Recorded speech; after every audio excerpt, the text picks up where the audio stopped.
We've been talking this morning about the impact of the January 6th attack on the Capitol. What we have not talked about is how much this attack, what led up to it, and what's happened since has done to damage our democratic process. For that, I'm happy to welcome Dr. Paul Brace, professor of political science at Rice University. Dr. Brace, good to see you again. Good to see you. So we know that the attack that happened on January 6th was clearly an attack against our democracy. Since we've learned so much had happened since that time, what kind of damage do you suppose has been done to our democracy, either short-term or long-term, by what happened on January 6th?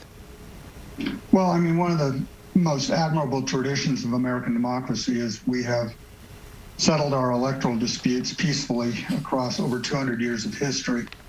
There have been contested elections, notably the election of 1876. There were disputed electors. But overwhelmingly, when the elections are over, the loser concedes, the winner takes office, and life goes on. This is a very dangerous precedent we had a year ago, almost a year ago on January 6th, where the results of the election was disputed. And I think the question right now, I mean, we're beginning to see the extent of the riot because owing to online sleuths and so forth, they're identifying participants in that on the ground. And what this has so far revealed is, I think, 727 people have been charged the last time I've looked.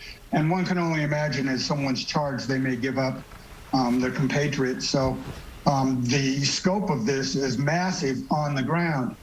On another level, we're learning the extent of complicity in the White House.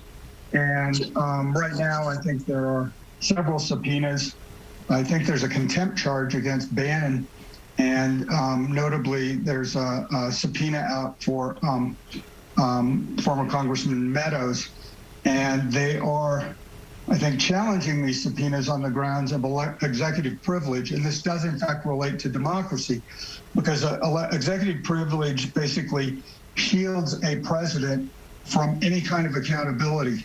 And the extent of that is yet to be determined. Right. But historically, what it's meant is a president is shielded while they're in office because to defend themselves legally would divert their energies away from their job as chief executive. Got it. We're now in post-game, and they're trying to use executive privilege to shield the president from accountability for his potential or alleged complicity in this. And that would be a vast expansion of executive privilege, which, as I suggested, I think runs ultimately contrary to the notion of democracy and accountability. So now going forward here, what we've known as democracy, which has worked, do you sense that there's a challenge for it to get back on the rails, so to speak, if it in fact is off the rails a bit?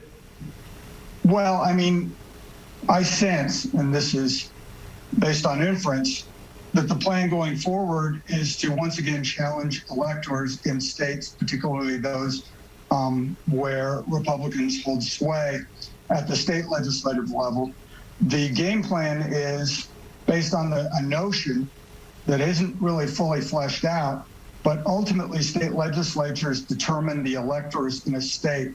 So if you could challenge the validity of an election, and the legislature could, if they wanted to, throw out the previously seated electors and insert electors of their own.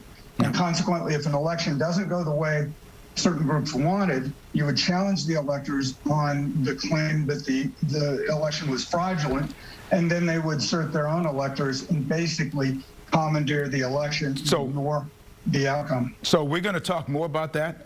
We have a Newsmakers. Actually, we have to, because this is a fascinating conversation. Dr. Brace, thank you for sticking around and continuing this conversation about democracy. I can't think of anything more important for us right now. That'll go on the Newsmakers page on click2houston.com. We got final thoughts and a look ahead to next week.